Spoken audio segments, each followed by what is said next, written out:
मैं हूं धर्मवीर सिंह देओल और आप सबका इस YouTube चैनल पे बहुत बहुत स्वागत करता हूं। दोस्तों, आज की इस वीडियो में हम बात करेंगे कनाडा टूरिस्ट वीज़ा के बारे में। जो ये वीज़ा है ये होटल बुकिंग पे आया है। तो ये जो हमें वीज़ा मिला था ये 27 नवंबर 2024 को मिला था। और जो हमारे क्लाइंट हैं यानी कि सुखविंदर सिंह जी और हरप्रीत कौर जी, तो इन्हें ये वीज़ा मिला है। तो आज की इस वीडियो में हम इनकी प्रोफाइल के बारे में, डॉक्यूमेंट्स के बारे में, एम्प्लॉयमेंट के बारे में, कनाडा का कैसा ट्रेंड चल रहा है, ज़्यादा रिफ्यूज़ल आ रही हैं, ज़्यादा वीज़ा आ रहे हैं, तो आपको क्या करना चाहिए, कितना टाइम लग रहा है, तो उसके बारे में भी हम इस वीडियो में बात करेंगे। वीडियो के लास्ट में मैं आपके साथ कुछ टिप्स एंड ट्रिक्स भी शेयर करूंगा जिन्हें फॉलो करके आप भी अपना कनाडा का वीज़ा हासिल कर सकते हैं। अगर दोस्तों आपने कनाडा का वीज़ा अप्लाई किया है या आने वाले दिनों में आप अप्लाई करने वाले हैं, तो ये वीडियो आपके लिए काफ़ी यूज़फुल होगी, तो आप इस वीडियो को लास्ट तक ज़रूर देखें।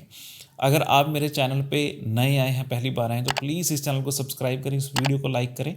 अगर आपका कोई क्वेश्चन है तो हमें कमेंट सेक्शन में या हमारे व्हाट्सएप पे पूछ सकते हैं। इनकेस आप हमारे थ्रू अपना प्रोसेस करवाना चाहते हैं, स्क्रीन पे नंबर विजिबल है, आप हमें कॉन्टैक्ट कर सकते हैं। तो चलिए दोस्तों, वीडियो की शुरुआत करते हैं। सबसे पहले हम बात कर लेते हैं इनकी प्रोफाइल के बारे में। आ, अगर अगर इनकी डेट ऑफ ईयर की बात करें, इनके बर्थ की बात करें, तो 1995 में सुखविंदर सिंह जी का बर्थ हुआ था और 1996 में हरप्रीत कौर जी का बर्थ हुआ था। ये दोनों कैथल से हैं, हरियाणा से हैं। और जो मिस्टर सुखविंदर सिंह है ये मैनेजर हैं प्राइवेट कंपनी में, कैथल में काम करते हैं। और जो इनकी वाइफ हैं हरप्रीत कौर जी, ये स्कूल में एज ए क्लर्क हैं। जो स्कूल है वो CBSE एफिलेटेड है। अब अगर इनकी पर्सनल लाइफ की बात करें तो 2020 में इनकी शादी हुई थी। इनका एक बच्चा है और हमने जो इनकी एप्लीकेशन सबमिट की थी ये हमने हस्बैंड वाइफ की थी। यहाँ पर मैं आपको एक चीज़ और क्लियर करता हूँ, वो इस केस स्टडी है, इस डॉक्यूमेंटेशन में नहीं है। तो हमने इनकी दोनों की फ़ाइल क्यों अप्लाई की? सबसे पहले तो ये हमने जुलाई में फ़ाइल अप्लाई की थी। तो जो करंट सिचुएशन है, करंट जो अपडेशंस हैं, तो उसमें इनका कोई भी ऐसा रोल नहीं था। तब जो करंट प्रोसेसिंग टाइम था, करंट जो भी इनकी गाइडलाइन थी, उसके हिसाब से हमने ये फ़ाइल को प्रोसीड किया था। तो सबसे बड़ी बात क्या होती है कि हमारे पास जितने भी केसेस आते हैं, हम नॉर्मली हस्बैंड वाइफ का, इनकेस अगर आप होटल बुकिंग पे टूरिज़्म बेस पे जा रहे हो तो हम अप्लाई करते हैं। इसके पीछे लॉजिक है। देखो, होता क्या है कि अगर सिंगल अप्लाई, अगर मैं इस केस को भी अगर लेके चलूँ, तो अगर मैं इस केस को सिंगल अप्लाई करता तो शायद इनका वीज़ा नहीं आता। यहाँ पे जो इनका वीज़ा आया है, क्योंकि एज ए कपल हमने शो किया था। उसके बाद हमने ये दिखाया था कि ये दोनों जो हस्बैंड वाइफ है वहाँ पे एक अच्छा एक टाइम स्पेंड करेंगे, है ना, वहाँ पे घूमेंगे। तो इनके पास पर्पस था कि सिंगल बंदा वहाँ पे जाके क्या करेगा अगर वो प्राइवेट जॉब कर रहा है तो। क्योंकि इनके पास अगर फाइनेंस डिटेल की बात करें तो इतना ज़्यादा भी अमाउंट नहीं था, नॉर्मल इनके अकाउंट में बैलेंस था। तो इसलिए हमने इन दोनों की फ़ाइल लगाई। बच्चे की फ़ाइल इसलिए नहीं लगाई क्योंकि वापस आने का भी हमने कोई ना कोई रीज़न यहाँ पे देना था।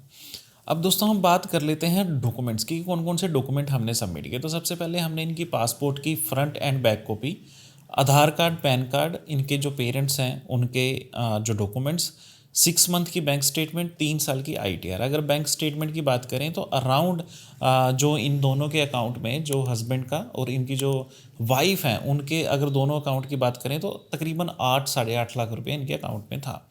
CA रिपोर्ट हमने सबमिट की थी, मैरिज सर्टिफिकेट सबमिट किया था, और जो इनका बेबी है उनका बर्थ सर्टिफिकेट, कवर लेटर और लेटर ऑफ इंटेंट हमने सबमिट किया था। साथ में हमने ट्रैवल आइटनरी यहाँ पे सबमिट की थी। तो ये डॉक्यूमेंट्स हैं जो हमने यहाँ पे सबमिट किए थे, नॉर्मल डॉक्यूमेंट्स। ऐसा नहीं है कि कुछ ऐड ऑन या कुछ एडिशनल डॉक्यूमेंट हमने यहाँ पे लगाए थे। अब दोस्तों हम बात कर लेते हैं एम्प्लॉयमेंट डॉक्यूमेंट्स की। तो जैसा कि मैंने पहले कहा कि दोनों के दोनों जो एप्लीकेंट है वो जॉब करते हैं। तो हमने जो भी इनके जॉब रिलेटेड डॉक्यूमेंट है वो हमने यहाँ पे सबमिट किए थे। अगर हम सुखविंदर सिंह जी की बात करें तो इनकी जो मंथली सैलरी है अराउंड 45,000 रुपया इनके जो अकाउंट में ट्रांसफ़र होती है। और इनके पास पिछले, क्योंकि ये काफ़ी टाइम से वहाँ पे जॉब कर रहे हैं, तो काफ़ी अच्छा रिकॉर्ड जो है इनके पास सैलरी स्लिप्स का और इनके पास जो बाकी डॉक्यूमेंट्स का था। उसके बाद दोस्तों हमने यहाँ पे 6 मंथ की salary slips, no objection certificate, leave letter and employment verification letter हमने यहाँ पे सबमिट किया था। जो हरप्रीत कौर जी हैं ये स्कूल में एज ए क्लर्क हैं। जो स्कूल है वो CBSE है और इनकी जो सैलरी आती है वो अराउंड 26,000 रुपये इनके अकाउंट में आती है। तो यहाँ पे भी हमने 6 मंथ की salary slips, NOC, leave letter and employment letter हमने यहाँ पे सबमिट किया था। तो होता क्या है कि देखो, एम्प्लॉयमेंट डॉक्यूमेंट्स ये सिर्फ इस चीज़ को डेमोन्स्ट्रेट करते हैं कि आपकी जो सोर्स ऑफ फंड है, जो आपके अकाउंट में बैलेंस है, तो उसका क्या सोर्स है। दूसरा, ये टाइस को भी रिप्रेजेंट करते हैं। देखो, वीज़ा ऑफिसर आपको तब तक वीज़ा नहीं देगा जब तक उसको आपके वापस आने का रीज़न पता ना हो। तो इसे हम टाइज कहते हैं। अगर आपके टाइज जो हैं वो आपकी होम कंट्री के साथ स्ट्रॉन्ग है, आपके पास यहाँ फैमिली है, अच्छी एम्प्लॉयमेंट है, आपकी सैलरी अच्छी है, आपके पास यहाँ पे कोई, अगर आपकी मैरिज हुई है तो आपका यहाँ पे बच्चा है, चाइल्ड है, पढ़ रहा है या भी छोटा है ना, तो कई तरह के टाइज होते हैं। अगर आपके टाइज क्लियर हैं, टाइज स्ट्रॉन्ग हैं, तो आपको वीज़ा मिलने के ज़्यादा चांस हैं। अगर आपके टाइज कमज़ोर हैं, इतने ज़्यादा जो है वो वेटेज नहीं लगता कि उसके लिए आप वापस आओगे, तो वहाँ पे रिफ्यूज़ल के ज़्यादा चांस हैं। तो दोस्तों, अब हम बात कर लेते हैं करंट वीज़ा ट्रेंड के बारे में। अगर हम प्रोसेसिंग टाइम की वैसे बात करें तो अराउंड 114 दिनों का प्रोसेसिंग टाइम है। अगर इस एप्लीकेशन की बात करें तो 140 दिन इस एप्लीकेशन को लगे थे। हमने जो ये एप्लीकेशन है ये 10 जुलाई 2024 को सबमिट की थी और 27 नवंबर 2024 को हमें इसका रिजल्ट मिला था, पीपीआर मिला था। तो इस सारे प्रोसेस को 140 दिन लगे थे। सबसे बड़ी बात है कि जब जुलाई में हमने ये फाइल सबमिट की थी तो शायद तब 40-45 दिन का ही प्रोसेसिंग टाइम था। अभी भी 114 दिनों का है, बट जो वीज़ा मिला है वो 140 दिनों के हिसाब से मिला है। इनकेस आपने जुलाई में फ़ाइल सबमिट की है तो हो सकता है आपका भी आने वाले दिनों में जो वीज़ा है, जो आपका रिज़ल्ट है, वो आ जाए। उसके बाद दोस्तों, अगर हम ट्रेंड की बात करें तो ट्रेंड 2 फैक्टर पे है। नंबर 1 है होटल बुकिंग पे, दूसरा है आपका विजिटर वीज़ा पे। तो अगर टूरिस्ट वीज़ा की बात करें तो ये स्टेडी है, यानी कि पहले जैसा नहीं है। पहले क्या था कि नॉर्मल 60-70% जो एप्लीकेशंस थी वो अप्रूव हो रही थी, बट अब 60-70% जो है एप्लीकेशन ये रिजेक्ट हो रही हैं, रिफ्यूज़ हो रही हैं। और ये, हाँ, ये एक स्पेसिफिक स्टेट को लेके भी टारगेट कर रहे हैं और ये अलग अलग है। अब इंडिया में स्टेट वाइज भी यहाँ पे जो रिज़ल्ट है वो मैटर कर रहे हैं। कुछ स्टेट्स में वीज़ा ज़्यादा आ रहे हैं, कुछ स्टेट्स में वीज़ा कम आ रहे हैं। अगर प्रोफाइल की भी बात करें तो उन एप्लीकेंट को वीज़ा ज़्यादा आ रहे हैं जिनकी एक तो फाइल अच्छी तरह लगी है, कंप्लीट फाइल लगी है और जिनके डॉक्यूमेंटेशन जो है वो स्ट्रॉन्ग है। और जैसे मैंने पहले कहा कि जो होटल बुकिंग है, जो टूरिस्ट वीज़ा है, जिन पे होटल बुकिंग पे डॉक्यूमेंट्स लगे हैं, जिनकी होटल बुकिंग बेस फाइल लगी है, वहाँ पे क्या चीज़ है, अप्रूवल आ रही है, बट इतनी नहीं जैसे पहले होता था। तो यहाँ पे अगर मैं आपको सक्सेस फैक्टर की बात करूँ, देखो, अगर आपके पास टाइस अच्छे हैं, आपके जो टाई स्ट्रॉन्ग हैं, जिसमें आपकी एम्प्लॉयमेंट है, आपके जो डॉक्यूमेंट्स हैं वो काफ़ी अच्छे तरीके से मैनेज हैं, आपके पास जो सोर्स है उसका अवेलेबल आपका सोर्स पता है, जो भी आपके फ़ंड है उसका सोर्स पता है ना, आपके पास आईटीआर हैं वो आपके फाइनेंस डॉक्यूमेंट के साथ मैच करती हैं, आपने डिक्लेरेशन लगाई है, तो यहाँ पे ज़्यादा चांस होंगे वीज़ा आने के। और हाँ, इन केस आपने सिर्फ पासपोर्ट दिया था अपने कंसल्टेंट को और आपने फेक डॉक्यूमेंट यूज़ किए हैं, चाहे वो फाइनेंस के हैं चाहे वो एम्प्लॉयमेंट के, तो वहाँ पे ज़्यादा चांस है रिफ्यूज़ल आने के। तो अब इन केस, क्योंकि ये फ़ाइल तो पुरानी है, क्योंकि अभी 6 नवंबर के बाद भी हमने फ़ाइल सबमिट की है, तो उनका अभी तक कोई भी रिज़ल्ट जो है ऐसा नहीं आया। 1-2 केस में जो रिज़ल्ट आया था वो विजिटर वीज़ा था और वहाँ पे जो है जो उनके बेटे हैं जो कनाडा में रहते हैं, उन्होंने उन्हें इनवाइट किया था। तो होटल बुकिंग पे अभी किसी तरह का कोई भी नई जो पॉलिसीज़ के मुताबिक अभी कोई रिज़ल्ट नहीं आया, ये फ़ाइल पुरानी है। अब दोस्तों, हम बात कर लेते हैं टिप्स एंड ट्रिक्स की। देखो, अगर आप कनाडा का वीज़ा अप्लाई करते हैं तो आपको कुछ चीज़ों का ध्यान रखना चाहिए। अगर आप एक पाइपलाइन को, एक जो प्रोसेस है उसे फॉलो करोगे तो आपका जो वीज़ा मिलने के चांस ज़्यादा होंगे। तो इसमें क्या चीज़ है, सबसे पहले तो डॉक्यूमेंटेशन। देखो, आप हमेशा अपनी फ़ाइल को स्ट्रॉन्ग प्रेजेंट करें। इसमें आप डॉक्यूमेंटेशन में जो आपके फाइनेंशियल डॉक्यूमेंट हैं उसे इंक्लूड करें, एम्प्लॉयमेंट के डॉक्यूमेंट्स इंक्लूड करें और जो टाइस हैं उसके प्रूफ का ज़रूर अटैच करें, चाहे वो आपके फैमिली टाइस हैं, चाहे वो आपके फाइनेंशियल टाइस हैं, चाहे वो आपके जो पर्सनल टाइस हैं और चाहे वो आपके एम्प्लॉयमेंट रिलेटेड टाइस हैं। तो वो आपको एक अच्छी तरीके से अपनी फ़ाइल को प्रेजेंट करना चाहिए स्ट्रॉन्ग डॉक्यूमेंटेशन के साथ। उसके बाद दोस्तों, क्या चीज़ है कि आपने, देखो, वीज़ा ऑफिसर, मैंने जैसे पहले कहा कि वो आपकी फ़ाइल में सबसे पहले क्या देखेगा, वो ये देखेगा कि अगर मैं इस बंदे को वीज़ा दे देता हूँ तो क्या ये वापस जाएगा। देखो, करंट सिनेरियो में अगर बात करें, है ना, कनाडा ने काफ़ी खुले दिल से वीज़ा दिए, अब कनाडा का वीज़ा मुश्किल है ना। अगर मुश्किल है तो इसका मतलब है कि आपको हर वो चीज़ अप्लाई करनी होगी, हर वो डॉक्यूमेंट सबमिट करना होगा, हर वो डिक्लेरेशन सबमिट करनी होगी, जिससे वीज़ा ऑफिसर आपकी प्रोफाइल को समझ सके। तो यहाँ पे क्या चीज़ है, आपको ये बताना होगा कि आप वापस क्यों आओगे। सबसे बड़ी बात यही है, वीज़ा ऑफिसर को ना आपके फाइनेंस डॉक्यूमेंट से मतलब है, क्योंकि वो आप अपने ऊपर खर्च करोगे। उसको सिर्फ ये है कि अगर मैं इस बंदे का वीज़ा अप्रूव कर देता हूँ तो कहीं ये मेरे देश पे, मेरी इकोनॉमिक पे, मेरी जो यहाँ पे जो जॉब्स हैं उसके ऊपर ये कोई नेगेटिव इम्पैक्ट तो नहीं डालेगा। अगर उन्हें लगा कि ये बंदा वापस चले जाएगा, चाहे वो आपकी करंट जॉब को लेके है, आपकी फैमिली को लेके है, आपके टाइस को लेके, तो वो आपको वीज़ा दे देगा। उसके बाद में दोस्तों आपका ट्रैवल प्लान है, उसमें डिटेल इन्फॉर्मेशन होनी चाहिए। होना क्या चाहिए कि अगर आपको इनवाइट किया है ना, अगर आपके पास इनविटेशन है तो आपका एक अच्छे तरीके से जो ड्राफ्ट है वो इनविटेशन होना चाहिए। उसके बाद में इनकेस आप होटल बुकिंग पे जा रहे हो तो आपके पास बुकिंग्स होनी चाहिए, आपके पास एक डिटेल आइटनरी होनी चाहिए, डे वाइज होनी चाहिए भी, आप क्या करोगे, कहाँ जाओगे, कैसे जाओगे, है ना, वो हर डिटेल आपके साथ होनी चाहिए। आप कोशिश करें एक अच्छा कवर लेटर ड्राफ्ट करें, आप लेटर ऑफ इंटेंट ड्राफ्ट करें। इनकेस अगर आपकी रिफ्यूज़ल है तो जस्टिफिकेशन लेटर ज़रूर साथ में लगाएं।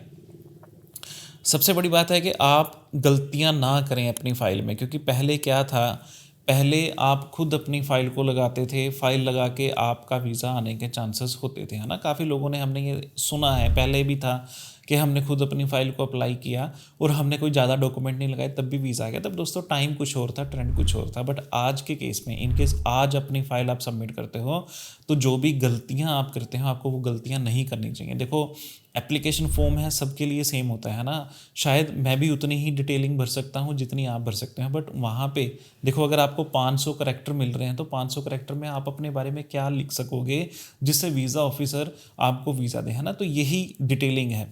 दूसरा, यहाँ पे अभी क्या चीज़ है, क्योंकि कनाडा का वीज़ा तो वैसे बहुत टफ है, तो यहाँ पे आपको कई तरह के डिक्लेरेशन चाहिए। अगर आपकी स्टेटमेंट अच्छी नहीं है, अगर आपकी स्टेटमेंट में रेगुलर ट्रांजैक्शंस हैं, वो आप नॉर्मली कैश डिपॉजिट कराते हो या कोई और आपके अकाउंट में पैसा जमा करा रहा है जो सैलरी के अलग है ना, तो डिक्लेरेशन चाहिए वहाँ पे भी, पैसा क्यों आ रहा है, क्या रीज़न है। उसके बाद दोस्तों आपके टाइज क्या हैं, आप क्यों वापस आओगे, उसकी डिक्लेरेशन है। तो आपकी अब जो फाइल है वो आपको कंप्लीट सबमिट करनी चाहिए, एक प्रेजेंट करनी चाहिए एक प्रोफेशनल वे से। अगर आपके पास कोई कंसल्टेंट है जो आपकी फ़ाइल को अच्छी तरीके से प्रेजेंट कर सकता है, आपको उनके थ्रू अपनी फ़ाइल को लगाना चाहिए और ये फ़ाइल जो है ये प्रेजेंट करवानी चाहिए। वहाँ पे वीज़ा के ज़्यादा चांसेस होंगे। इन केस आप ये चाहते हो कि मैं अपनी फ़ाइल को खुद सबमिट करूँगा और आपको कोई प्रोसेस नहीं पता, तब दोस्तों आपको ये फ़ाइल नहीं लगानी चाहिए, क्योंकि फ्री में आपको जो है वो रिफ्यूज़ल आ जाएगी और उसका कोई जो है कोई भी ऐसा रीज़न नहीं है ना। अगर आप देखो, मैं ये नहीं कह रहा कि आप लाखों रुपए इन्वेस्ट करो। आप जो है, अगर आप खुद लगाना चाहते हैं, प्रोसेस को फॉलो करो, वीडियोस को देखो, ये देखो कवर लेटर कैसे बनता है, जस्टिफिकेशन कैसे बनता है, लेटर ऑफ इंटेंट कैसे बनता है ना, फिर अपनी फाइल को सबमिट करो। इनकेस आपको ये नहीं आता, आप कंसल्टेंट को हायर करो, उसे की जो फीस बनती है उसको वो दो। बट एक चीज़ की आपने शर्त रखनी है कि जो फाइल है वो मेरी अच्छी तरीके से प्रेजेंट हो और मुझे पता हो कि मेरे डॉक्यूमेंट्स कैसे बने हैं, मेरा कवर लेटर कैसे बना है, मेरा लेटर ऑफ इंटेंट कैसे बना है। उसके बाद दोस्तों आपको ना धैर्य रखना होगा। धैर्य इसलिए क्योंकि अगर मैं इस केस की बात करूँ, 140 दिन लगे हैं ना, क्लाइंट ने धैर्य रखा, हमने धैर्य रखा। तो हाँ, एक चीज़ और है कि देखो होता क्या है कि जब एप्लीकेशंस लेट होती हैं तो सबसे बड़ी बात होती है, स्कैम की हम बाद में बात करेंगे, तो सबसे पहले हम बात कर लेते हैं वेब फॉर्म की। तो यहाँ पे काफ़ी क्लाइंट्स ऐसे होते हैं जिनकी, अगर मान लीजिए कि मैंने आज 10 तारीख उनका पर्पस दिखाया तो वो 11 तारीख को कह देते हैं कि सर वेब फॉर्म रेज कर दो। वेब फॉर्म का नुकसान ज़्यादा है अगर हम उसका फ़ायदे को, अगर दोनों को कंपेयर करें। होता क्या है कि देखो, इस केस में अगर बात करें तो हमने किसी भी तरह का वेब फॉर्म रेज नहीं किया।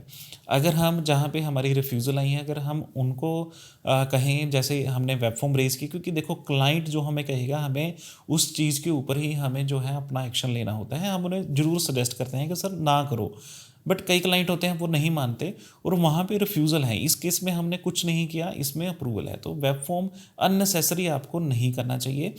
इन केस आपकी फ़ाइल ज़्यादा पुरानी है, आपके 6 महीने हो गए हैं, साल हो गया है, या आपका कुछ ऐसा पर्पस था जो आपका जाना ज़रूरी है और आपको जो आपको ये जो आपके जो वीज़ा ऑफिसर आपको बताना है कि ये कितना ज़रूरी पर्पस है आपके लिए ना, तब आप वेब फॉर्म को रेज़ करो, वैसे ना करो। अब हम बात कर लेते हैं स्कैम की। होता क्या है दोस्तों, जब प्रोसेसिंग टाइम ज़्यादा हो, जब वीज़ा किसी कंट्री का टफ हो जाता है, वहाँ पे स्कैम आते हैं। वहाँ पे क्या करेंगे आपको कि हमारे डायरेक्ट एम्बेसी में लिंक है, आप हमें पैसे दो, हम आपका वीज़ा दिला देंगे। या वो कहेंगे कि जी हम हमारे पास ना ये सारे डॉक्यूमेंट्स अवेलेबल हैं, मैं किसी ना किसी तरीके से कोई इनविटेशन अरेंज कर लूँगा और आपको मैं वीज़ा दिला दूँगा। दोस्तों ऐसा नहीं है।